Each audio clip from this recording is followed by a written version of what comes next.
Meanwhile, back at the halls of the American Museum of Natural History in New York City. Hi, this is Paul from Sagamore Woodshop. In this video, I wish to go over the creation of my relief carving of two wolves. The basic design comes from a relief carving that was done in marble at the American Museum of Natural History outside the Theodore Roosevelt Memorial Hall. There are a lot of carvings of animals outside and inside the museum, and I have a fondness for this style of art. It's stylistic representation, and in the sense it's used to illustrate and give a certain majestic quality to the animals it's depicting, but may not be completely accurate as far as detail as in life. So the first thing we get to do is to choose which relief I wanted to reproduce. And ultimately, I settled on two wolves.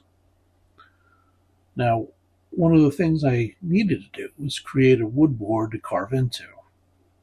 And to get boards with the evenest grain, I could not use larger pine stocks since I chose to use pine as the sculpting medium.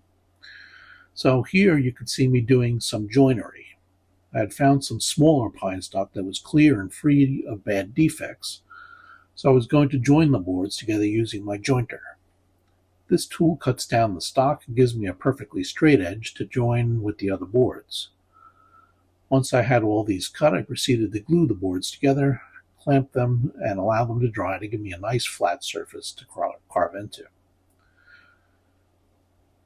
Prior to carving, I gave the wood a light sanding to give myself a nice even surface.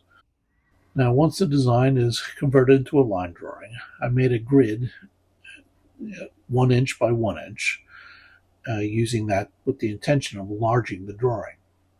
Now that could be done using a few methods. One would be to use an art projector to literally shine the image onto the surface of the material I want to use, and I can change its size with ease that way. Or to use an older method using a grid. I created a line drawing on the outline of the wolves, and then I overlaid a 1 inch by 1 inch square grid over that drawing. On the wood surface, I increased the boxes by 2, thus doubling the size of the artwork. Following the boxes, I manually drew by hand what I saw was in each one of those squares, enlarging the images as I went along by eye. Once the drawing was laid out, I set to start carving. Now, if you look here, if you still see the wolf carving, there are some areas between the legs that still need to be removed. I'll drill a few holes in there, and then using a jigsaw, I'll remove the remaining material. Now, once that's accomplished, I'm gluing the front-facing wolf to the back surface. This is not as uncommon as you might think. Wood carving has a long history of sections of it being assembled from joined pieces. Now, as you can also see here, I'm using an extremely high-tech technique to glue that panel down. And with that, once everything was dry, I started to carve. Now, I'm not a master wood carver at this point. I'm still learning, so I don't pretend to say I know every technique, yet you learn by doing, and that is the best way, I think, for myself to learn. Carving tools are very important for wood carving. You can buy a basic set online or in some local art stores, but most, unfortunately, if not all, are kind of junky. Generally speaking, most wood carvers gradually build up a set over the time, picking out tools that they like to work with in their own fashion. In time, you will find that you have maybe a dozen or so tools as your favorites and stick with them for the most part. Now, occasionally, I will break out a motor tool to carve away some areas quicker or smooth them down. Now, I can't speak for every wood carver. Some like using power tools and hand tools. Some like to use one or the other. Some use both. It's just a matter of comfort level and your style. You'll have to forgive me. I did forget to record a huge section of the painting of the final piece. Unfortunately, we'll just have to imagine a lot of that.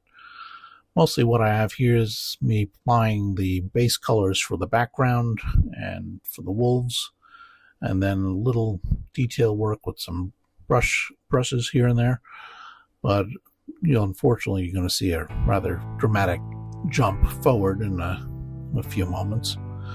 But in the end, I do find that it all worked out nicely. The final piece has been framed in oak that was stained black, and then I applied a nice light lacquer over the finished piece to give a nice even sheen. And ultimately, that's the whole piece all together. I hope you like it. If you have any questions, please comment below, and please like and subscribe. Thanks again. Take care.